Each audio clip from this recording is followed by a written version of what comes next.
Assalamualaikum warahmatullahi wabarakatuh. Ayo belajar tentang unsur-unsur lingkaran.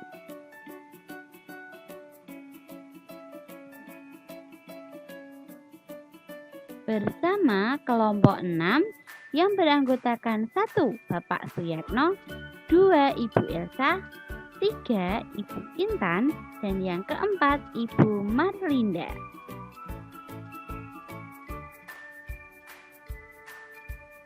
Apakah kamu tahu bentuk lampu di atas? Lingkaran. Ya, benar. Bentuk lampu di atas adalah lingkaran. Sekarang perhatikan gambar berikut. Dari keempat gambar berikut, mana yang termasuk lingkaran?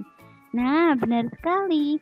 Yaitu roda dan jam adalah contoh benda yang berbentuk lingkaran. Sekarang, apakah kamu dapat menyebutkan benda lain di sekitar kita yang berbentuk lingkaran? Benar, yaitu contohnya uang koin, cincin, keranjang basket, roda sepeda motor, roda mobil, dan masih banyak lain contohnya. Jadi, lingkaran adalah kumpulan titik-titik yang jika dihubungkan akan membentuk suatu garis lengkung. Ini contohnya. Nah, sekarang ayo kita belajar tentang unsur-unsur lingkaran. Pertama, kita akan belajar tentang titik O. Titik O ini adalah titik tengah dari lingkaran, sehingga disebut dengan titik pusat. Biasanya diisyaratkan atau disimbolkan dengan huruf tertentu. Selanjutnya yaitu sebuah garis yang menghubungkan titik pusat dengan titik lengkung pada keliling lingkaran. Nah, titik A sampai titik O ini disebut dengan jari-jari lingkaran atau disimbolkan huruf R.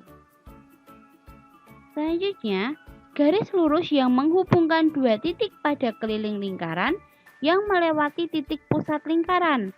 Contohnya yaitu garis dari titik A sampai titik B disebut dengan diameter atau dengan simbol huruf D.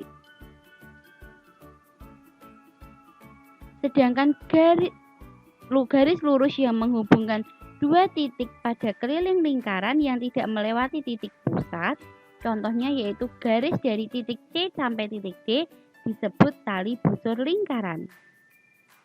Selanjutnya yaitu jarak terpendek antara tali busur dengan titik pusat atau titik O sampai titik E. Garis tersebut dinamakan apotema.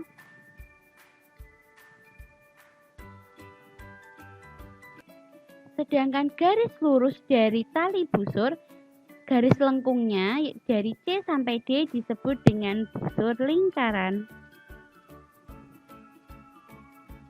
Untuk daerah yang diarsir yang dibatasi oleh suatu tali busur dengan garis lengkung pada lingkaran disebut dengan tembereng. Yang terakhir adalah daerah arsiran yang dibatasi oleh dua jari-jari pada suatu lingkaran, contohnya CD dan CE disebut dengan juring. Sekian pembelajaran dari kami. Terima kasih telah menonton pembelajaran ini. Jaga kesehatan, tetap semangat belajar, dan tetap berprestasi. Assalamualaikum warahmatullahi wabarakatuh.